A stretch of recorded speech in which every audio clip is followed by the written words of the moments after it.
Hi guys, so nandito ako sa bahay ko ngayon pero nakalagay for sale this Japanese house 12. Pero guys, bahay ko to. So siguro, may kasama ko dito kanina eh. Siguro yung trip sila. Mga kaibigan ko yun, sinira nila. Sabi ko, wag kayong magsisira. So siguro, gagawa ko ng channel kong bago na ang tawag dito, yung channel ko na siya, solo lang. Kaso ayoko na gumawa, nakakatamad mag-upload, uwi. So yung pinto na isa lang, ganyan yung pinaplex pa yung bahay, yung uwi ko talaga. Tapos may berries na sumilapit, wala akong magsabi. Pero yan, siguro kukunin ko dapat yung mga gamit ko dyan. Kukunin ko yung mga gamit ko. Actually, di na ako nag-intro dyan. Pero, papakita ko sa inyo kung saan ako natutulog. Dyan yung arts. Tapos, tawag dito. Yun yung kama namin. Always to be happy. Ganon. Tapos,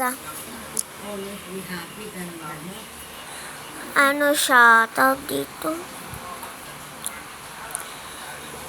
Pero, i-build ko na siya. Wait lang. I-build ko na siya po 2 days video. And then, wala akong masabi ngayon. Nag-Minecraft muna ako mag-isa niyan kasi alam nyo na, busy ngayon ka-squad ko. Kaya, ayan. Nag-Minecraft na lang ako mag-isa. Uy, alam nyo ba?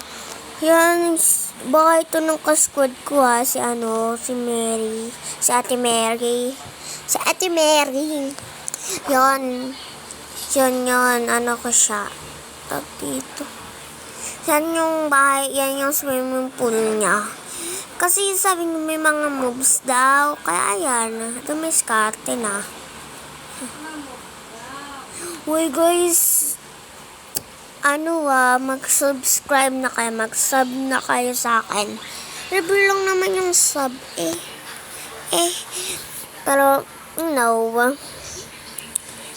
as na gusto magka-channel, kahit alam nyo na, busy.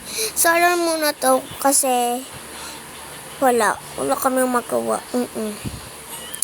Tapos ayan, bahay ko yan, naglagay, actually dapat yan yung kitchen, kaso, wala akong masabi dyan sa baba. Actually, design lang yan, nilalagyan ko ng berries para di pumasok yung mga zombie dyan. Para hindi talaga makapasok. Kaya i-build na natin. Uy guys, di ko yung tinatakpan di ko siya tatakpan kasi ganyan yung nakita kong design kay I don't know. Pero ganyan lang yan, aesthetic. Kumbaga. Uy guys, sabihin nyo, alam kong ginagaya ko si Ate Nicole. Yung sa yung bahay ni Ate Nicole sa Minecraft. Yung dun sa Dragon Seeds, kina Ate Yogurt. Doon, ginaya ko po yung style. Tsaka po yung may berries. Kaso di ko siya ginaya yung mismong loob. Tsaka guys, naglalagay tayo ng garden. Kasi bahay naman namin to talaga eh. Actually, bahay ko siya. May kaming bahay. So, wait lang. Ikakat ko na to dahil wala na akong masabi. And, yun na lang. Bye!